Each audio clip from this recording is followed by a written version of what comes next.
You're watching Byline Wilmington on CBS 10 WILM. Here's your host, Don Ansell. Okay, we're back. Tom Shaheen, who's the executive director of the North Carolina State Lottery, is joining us, and we're talking about where the money goes now. And it's an education lottery, so the money, of course, goes to public education in North Carolina.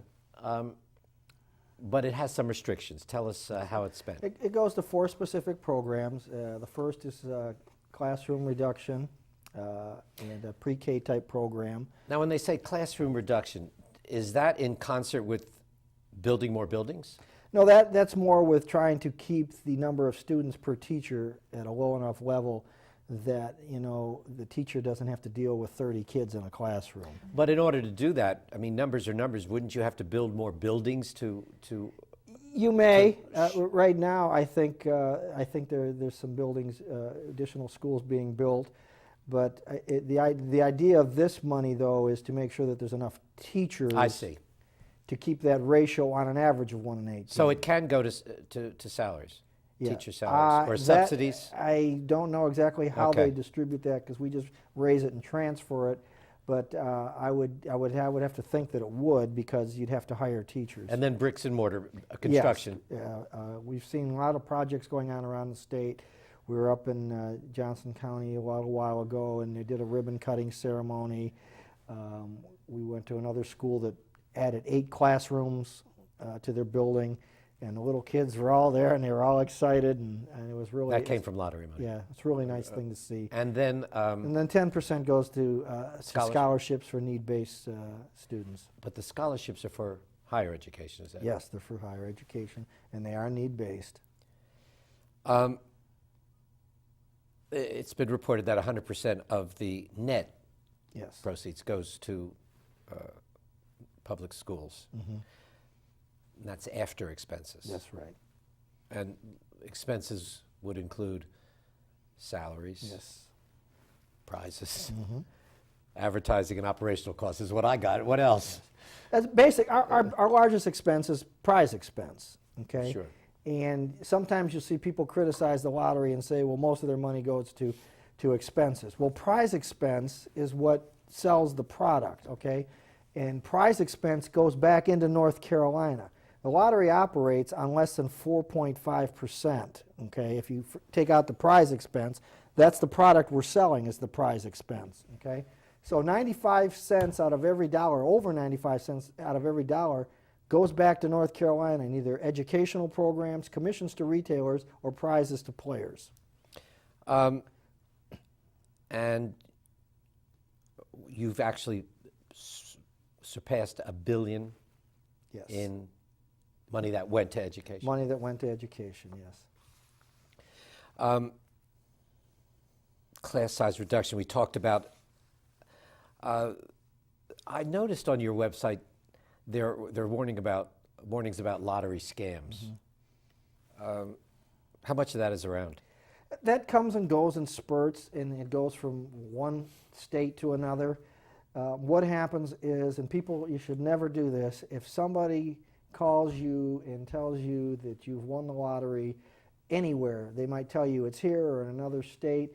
If you know that you have not bought a ticket or submitted a ticket for any type of drawing, don't listen to these people, because it's a scam. You cannot win a lottery unless you have participated in that lottery. And so you had to either bought a ticket or send an entry in for some type of a drawing.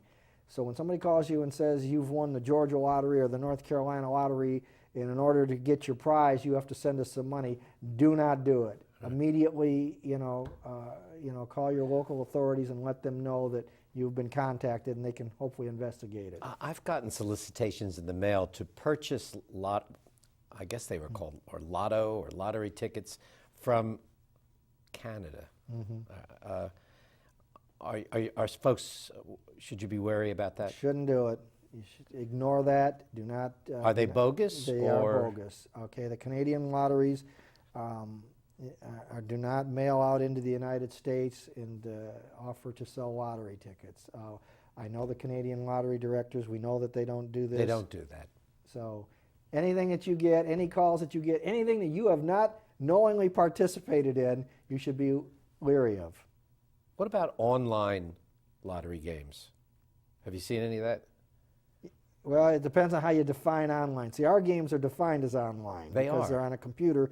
They go through a computer in a store. So if you're talking about internet online, that's a little bit different. That's what I'm talking about. There are no lotteries in the U.S. Allowed. that can offer internet, but I believe some of the European lotteries do. What's the biggest winner you've had? Was it?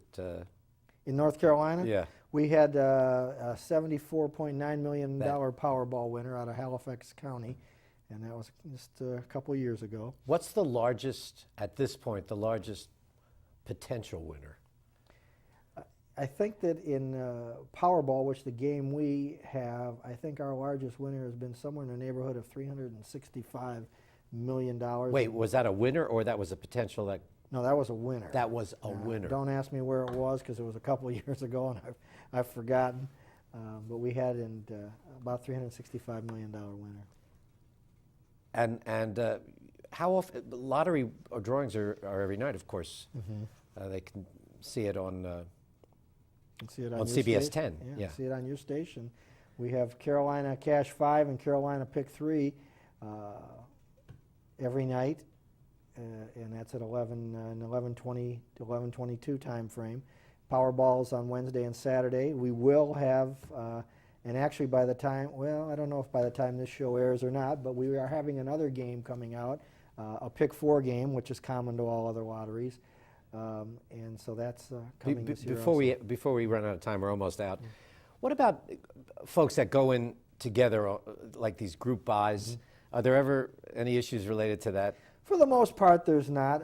The groups are usually very organized, and they come in. You get 10, 12 people coming in at a time, and they've all had their agreement worked out on how they're going to share the prize. And have you had some of that? Yes, we've had a couple groups come in, and several of them. Office pools and that kind of thing. People who work together, and they usually have a story about somebody who didn't put in this week, and that was the week that they won.